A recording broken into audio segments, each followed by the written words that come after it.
Give everyone your name and tell us the name of your company and what you do. Yeah, my name is Weston Bergman. I'm the founder and lead investor in BetaBlox. We're a 4-equity business incubator in Midtown, where people have called us a church for startups, and another good way to put it is like an Ivy League school for startups where their tuition is partial ownership of their company. I've invested in 105 local companies in the last 4 years. Wow, that's incredible. That's incredible. So Wes, I am known as a serial entrepreneur, but I think you're a little bit worse than I am. Yeah. But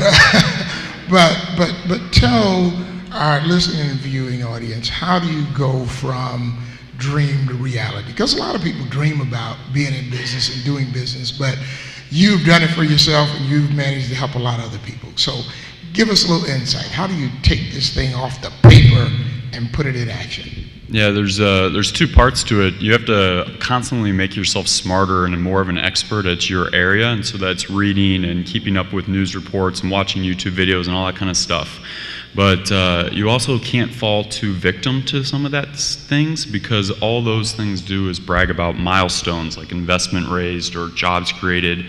And what they don't talk about often is how many small and seemingly insignificant steps go in between the milestones. And so my best advice is whatever it is that you're trying to do, whether it's make yourself personally better, your business better, your church better, is to just start taking action no matter how small the steps are, because those small steps will turn into a mountain one day. So, whenever people are, they're always asking folks like you, what's the secret? And really, we know there's no real secret, but if you could give us 2 things, what are the 2 biggest things that entrepreneurs need to do to really take a couple of big giant steps toward succeeding in their business? Yeah, you have to put your inner perfectionist in the closet and not let them come out to play until stuff has gotten to a little bit further stage. So if you're not embarrassed by your first attempt at doing something hard, then you waited too long. And so don't ever attempt to make anything perfect, or you'll never get started. And then the second thing is much more simple and profound, but it's just don't quit. And there is no such thing as failure except for quitting. Wow. Yeah, that's good stuff. So Wes, sometimes, I have people who say, oh, well, everything you've done has turned to gold, and that's not true. So we've all had some failures.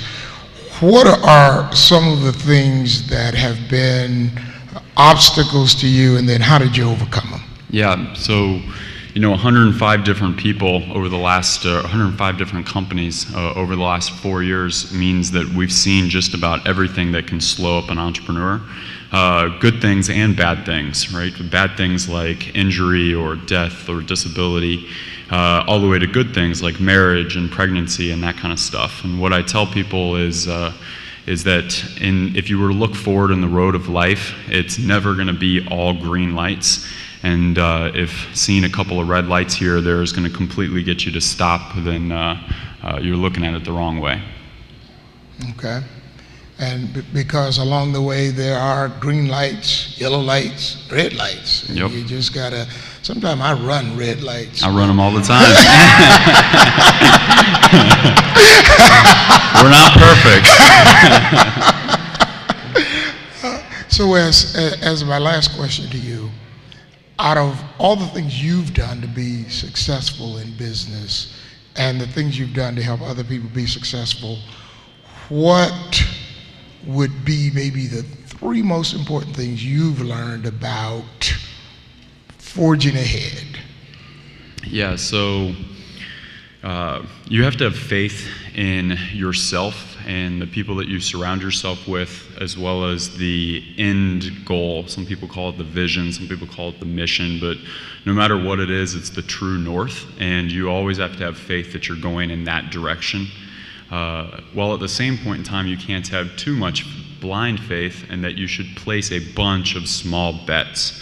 So don't ever let ego make decisions for you. Just instead, if you're like, I don't know whether I should go down path A, B, or C, find a very cheap, dirty, fast, inexpensive way to test path A, B, and C, and whichever one comes back with the best information and the best data is going to tell you which path to take down, but never lose sight of that true north. Wow, that's wonderful. Wes, thanks for being our guest today. Yeah, no problem. Look forward to talking to you soon.